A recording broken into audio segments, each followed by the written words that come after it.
Hello! Today we're going to show you how to make a decorative lantern for your ceremony or your event. This particular piece was brought to us by a client, and you can likely find a piece like this at a decorative store or at an antique shop. The goal here is to create a wreath to go around this lantern in order to give it a more ethereal and softer look.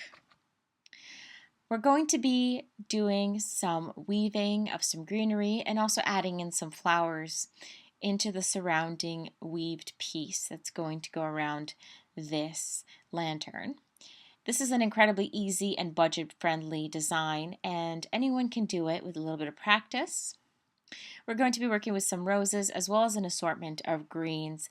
And today we're going to be using some salal, some Israeli ruscus, as well as some evergreen cedar, as these are all very full and beautiful and long-lasting greens that can be used for this design.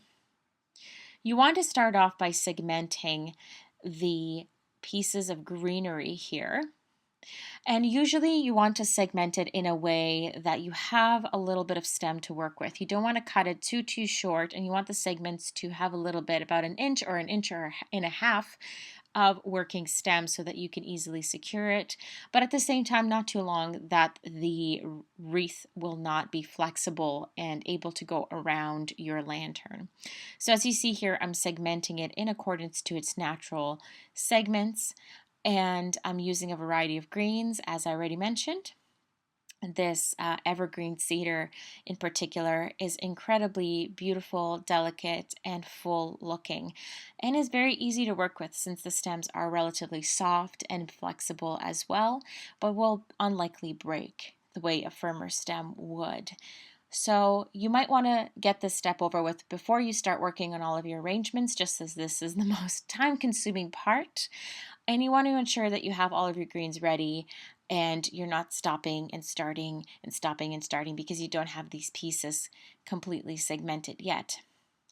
So go ahead and prepare your greens. We're using 3 types of greens here. However, you are not limited whatsoever in the types of greens that you are able to use. So use whatever greens you would like, and especially if there's a particular design that you're wishing to achieve, just use the greens that you think are best appropriate. Then you're going to take some thick wire, just thick enough so that it is firmly secured, that it's not going to snap when you're tugging at it and trying to really tighten it. And you're going to start by creating a cluster. So here we're taking some cedar as well as some Israeli ruscus. And we're taking some salal leaves and we're creating this little bundle. And this is going to be your starting bundle. And you're going to braid and build off of this bundle by adding segment by segment and securing it firmly with your wire. The idea here is to create this really tightly braided bundle and ensuring that you are weaving these pieces together and adding one after the other. So as you see here, I'm adding piece by piece into the bundle, lowering each piece underneath the initial piece just ever so slightly, just so that you're creating this growing wreath look and design. So as you see here, it's starting to get longer and it's starting to look a little bit more like a braided wreath. So as you continue, keep in mind you can make this as thick or as thin as you like. If you're wanting it to be a little bit thicker, that is certainly something that you're able to achieve. Just add a little bit more greens into each bundle, add a few more stems each time you segment or add a segment, and carry on that way if you want to create a more fuller, more dimensional look. But for our purposes today, this is just enough, and we do not need to add too much. But of course, you have that option available should you wish to add a little bit more and make it a little bit more full and a little bit more dimensional. So once you get a hang of it, it's quite easy. You just carry on adding a little bit of segment after segment until you have achieved the length that is enough to go around your lantern. So do visually measure the lantern, and you can put your little segment around your lantern just to see how long it is and how much longer you need to go. So as you see here, we have completed our wreath for this particular lantern. And now you can make it, it's very flexible as you see, so you could very easily surround your lantern with it. It is very movable. It is quite easy to adjust and easy to wrap around. And then you can take an additional piece of wire and just tie the two ends together just to ensure that they do not come loose.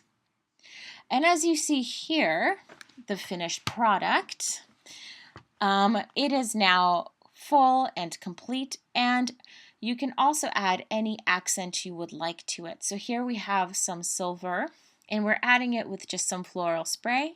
You can use silver, you can use gold, or whatever color or texture you're wishing to achieve. If you want to add some glitter, for example, you can simply use some glitter spray. But that is entirely up to you. And this is a completely adjustable arrangement, and the key here is putting it together.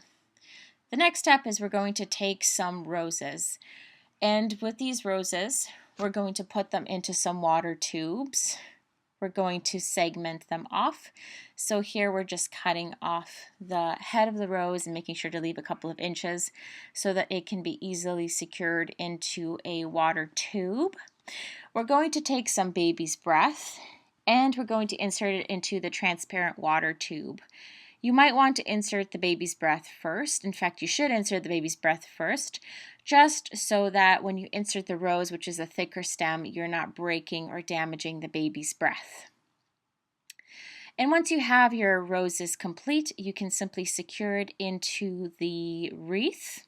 And because the wreath is so full of greens and it will easily cover the water tube will not be visible, and it will be nicely secured inside the wreath. And it will also give you some peace of mind because you will know that your roses have a bit of water supply, so they will not dehydrate or get dry or possibly die during your ceremony. So you have that peace of mind, and you know that you can enjoy your arrangement for hours and throughout the entire evening, or possibly for several days if your ceremony is spanning quite a length of time. So you do have that comfort.